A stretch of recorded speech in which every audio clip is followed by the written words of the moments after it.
my beautiful friends, it's Mimi here today, and today I'm gonna talk to you about a topic that I've been discussing with Alex and a lot of my friends lately, and every time I share it, whoever I share with tells me you need to make a video about that. I've been kind of cooking it inside of my head, and today I finally sat down and I'm like, I want to talk about this to you, to myself, and to everyone watching. Today I will be talking to you about on how to live your dream life. So who am I to tell you how to live your dream life? Quite frankly, right now, and this is surreal to even be sharing this, I am living my dream life. And honestly, I get even emotional talking about this, but looking back, the life that I'm living right now used to be my dream. Owning my own business, being able to travel the world, having freedom, doing something that I am so passionate about, and also being married to the most amazing person I could ever imagine sharing my life with. From that point of view, I think my story can really help you a lot in understanding how to get to places, and that it doesn't take talent or genius. I honestly don't think I'm any better or smarter than you. I think I'm just as average as any other person in this world. But what I have and what I'm really grateful for is awareness that, through belief, if I really believe in myself, I can really do anything. It really upsets me to see so many people in the world waste their life, waste their youth, and not use their full potential. There's a big problem with our generation and feeling this entitlement, and also this idea that things must come easy. I want to tell you right now, this does not exist. Things don't come easy. Life is hard. Guys, you just have to admit it, life is not easy. Life is hard, and if you want to get anywhere in life, you have to work hard. And actually, working hard can be quite enjoyable. I can honestly say that from my personal experience. If you haven't seen my video on how to be successful, I would highly recommend watching that first, because that will give you more of a background on where I come from. In this video, I want to focus more on the work I used to do. After I moved to Canada, my parents were broke, and I just wanted to, go out, do things, buy clothes, and just be a regular teenager. So I said, okay, I need to get a job. I started my first career working as a babysitter. That didn't last for too long, but I did it and I got some money. I was like, oh man, this is great. Easy cash. My next work was working as at a fast food restaurant, and honestly, looking back at my life, I can see that every single job I did, I don't know how it came to me, but I looked at it as an opportunity to learn the whole industry, and I was really excited to just be able to work. Maybe because I come from a family that didn't have a lot of money, I was stoked to be just working and having a paycheck at the end of the month or at the end of every 2 weeks. So I remember even some of my happiest times were working at freaking Harvey's, which is a fast food chain, serving people. I personally love people, so for me that was so exciting. For a couple of years I worked at the fast food restaurant. Absolutely love it, made some money, helped my parents. When I got to grade 12, I was like, I'm done with school, I can't take this anymore, I need a way out. I found out about co-op and I got a job at a bank, and through that co-op experience, again, with every job I did, I asked a lot of questions. I asked questions that wasn't required on my job at all. Whenever I was in something, I looked at it as an opportunity to learn everything about this industry. That to the employer shows that you're really interested, that you're really engaged, that you're really passionate. You're not just looking at your time and waiting for your shift to be ended. While I was working at a bank, I also got a job working at a restaurant, and that was amazing because again, I love people, I love interacting with people. Again, I asked a lot of questions. I wanted to learn what was happening in the kitchen. I talked to the people I was serving. By just being completely present in my jobs, I learned so much from my customers, from the work, and I enjoyed it. I think there's nothing more fulfilling in life than doing the work you enjoy and doing it to the best of your abilities. I want to tell you right now, when I did it, I didn't do it for my employer. And I want to tell you to do it not for your employer. Do it for yourself, because it gives you so much satisfaction at the end of the day when you know you've done your best. When I got a job at the restaurant, I remember my second day, it was so stressful. I was freaking out. There's all these tables I have to serve. There's this cash I get from customers. I have to balance it. I was just completely stressed out. My manager came up to me and he said, Mimi, you have to do better. I was like, what are you talking about? I'm doing my best. It's I'm so stressed. I don't know what to do. This is my second time. He said, Mimi, and I will never forget what he's told me. He said, Mimi, if this was your best, I would have fired you a long time ago. Ouch. It hurt. In the moment, it hurt because I was like, what do you mean I'm doing my best? But then it made me see that somebody else saw more of my potential than even I saw myself. And I started doing better, and every day I just got better, and eventually I got so good it was a breeze. You know, in life there is no job that should be beneath you. Every job in this world can be enjoyable, and every job in this world can be fulfilling. So really, you don't need to like attain to be a celebrity or somebody famous.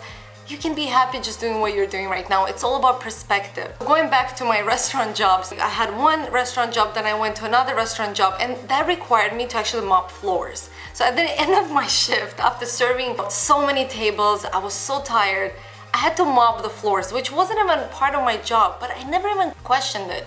If I'm at work and something needs to be done, you have to do it. If you want to grow in this life, sometimes you have to roll up your sleeves and do the dirty work. So I never questioned that. I just said, okay, the floors need to be mopped. I'm a server, I'm not a cleaner, but guess what? I'm gonna mop the floors.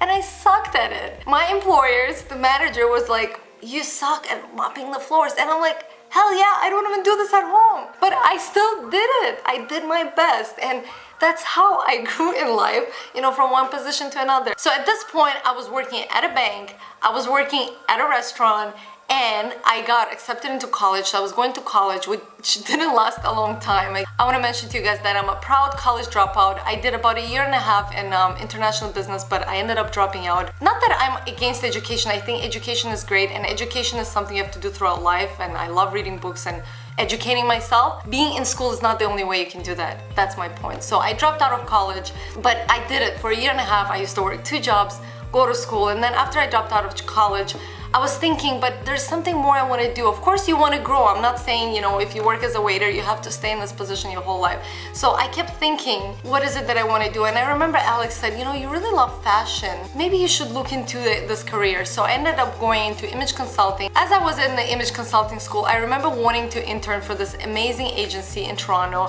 which represented fashion stylists, photographers, models, and, you know, that whole industry that I was so into. And I remember writing to them once, twice, nothing, didn't hear anything back. And at the time I also started a fashion blog, so even though I wasn't yet practicing, I was already trying to do something with my passion. So I had a fashion blog, I would interview all these people. I remember finding out about Annie Horst, who is a fashion stylist to Celine Dion, and I don't even remember how. I just ended up one day reaching out to her and sending her an email and saying I want to interview her for my blog. She said yes, and I interviewed her. Later, I realized that she was represented by the agency in Toronto that I really wanted to intern for. I don't exactly remember what I told Annie, but I told her, I guess I kind of shared with her that I wanted to intern there. And I haven't seen her in person. Everything is over email. And I remember her CCing me on an email that she sent to Judy Inc. saying that, you know, you guys should take this girl, she wants to be an intern. Next thing I know, they sent me an email telling me to come in. I got an internship just because I was doing something I loved, and I reached out and just shared with somebody. Again, I'm sharing this experience with you because sometimes you have to try hard. You try once, you get a no. You try twice, you get a no. Try 3rd time, 4th time. Try it until you get into it. Because if you want something, you have to start somewhere. I got the internship, I went for an interview. I was super excited and stoked to be there. And I come into my first day and I'm like, oh, I'm gonna be doing all these amazing things. And guess what? I started at the bottom. What I was doing in the first few weeks or even a month or even the first few months, I was just going to get them a coffee. And I was going to get them lunch, and I was cutting out pages of magazines of the shoots that, you know, the stylists they represented did. And I enjoyed it because I was just happy and grateful to be there. And quite frankly, the people working in these agencies weren't even nice. But guess what?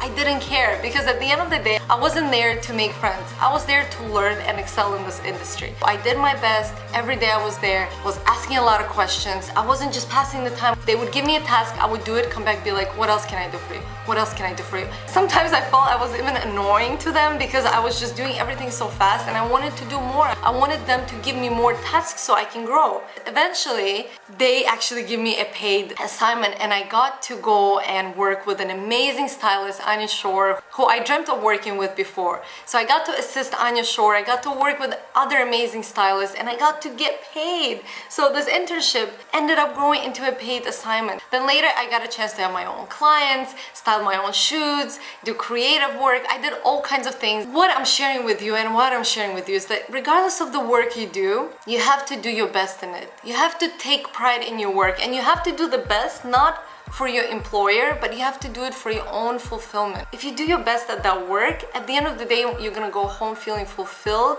and you're gonna take so much more out of that experience. You can hate your job, or you can do your best and you can love any job you will do. If you hate your job, then you have to move on. But if you choose to do a certain job, just do your best, because only by doing your best you're gonna truly enjoy it. If you're gonna half-ass it, it's just not gonna cut it. If you really do your best, if you really give it your all, people will see, people will notice. You have to show up every single day and do the work, whether you want it or not. Some days I don't want to make a video, I feel lazy. Laziness is the biggest evil ever, but laziness is a choice, just like discipline. The best thing in life is to learn to discipline yourself. I get over my resistance and I say, well, Mimi, right now you're feeling lazy, but you're gonna do it. And after I do the video, it always feels amazing. Or after I do the thing that I don't want to do, it always feels amazing. And that's how you grow as a human being in life, internally or externally, in your career or whatever it is that you do. Show up and do the work every single day, and you will see slowly you're growing step by step, step by step. And take pride in your work. Really take pride in everything you do. Give your best to everything that you do. Life is really, I know as cliche as it sounds, it's not a destination, it's the journey. So make your journey beautiful every single day. Once you achieve it, then what? But if your journey wasn't happy, if your journey wasn't fun, then what was the point of all of it? So if you make your journey beautiful, you will get to your destination so much faster. And just to summarize this video, I want to kind of summarize all the points that I made in this video. So how do you live your dream life? You live your dream life by taking charge of your life, by taking responsibility of your life, because there's a tremendous power that comes with it. You live your dream life by showing up and doing the work every single day, whether you want it or not. Sometimes it's needed. You live your dream life by facing your fears, as scary as it is sometimes. And when we don't believe in ourselves, we don't know how this is gonna happen. You just take the leap. And one of the most important ways we live our dream life is by going over the resistance, the laziness, and just kind of disciplining, learning to discipline yourself. You don't live your dream life just by sitting and waiting for some miracle to come into your life and save you, because guess what? It's not gonna happen. And that's the good news, because you are in control. You are the boss. That's all I wanted to share with you. I know this has been a lot. Thank you so much for sticking with me and listening to the whole video. Make sure to share this video with everyone you think that could benefit from this message. It's important to know that if you work hard, you can get far in your life, and I'm definitely an example of that. It doesn't take brains, it takes some brains. It doesn't take big talent, doesn't take connections or money. Didn't get any help from my parents or any of my family. I did it myself through hard work and just showing up every single day. Thank you so much again for tuning in. I love you guys, and I'll see you soon. Bye.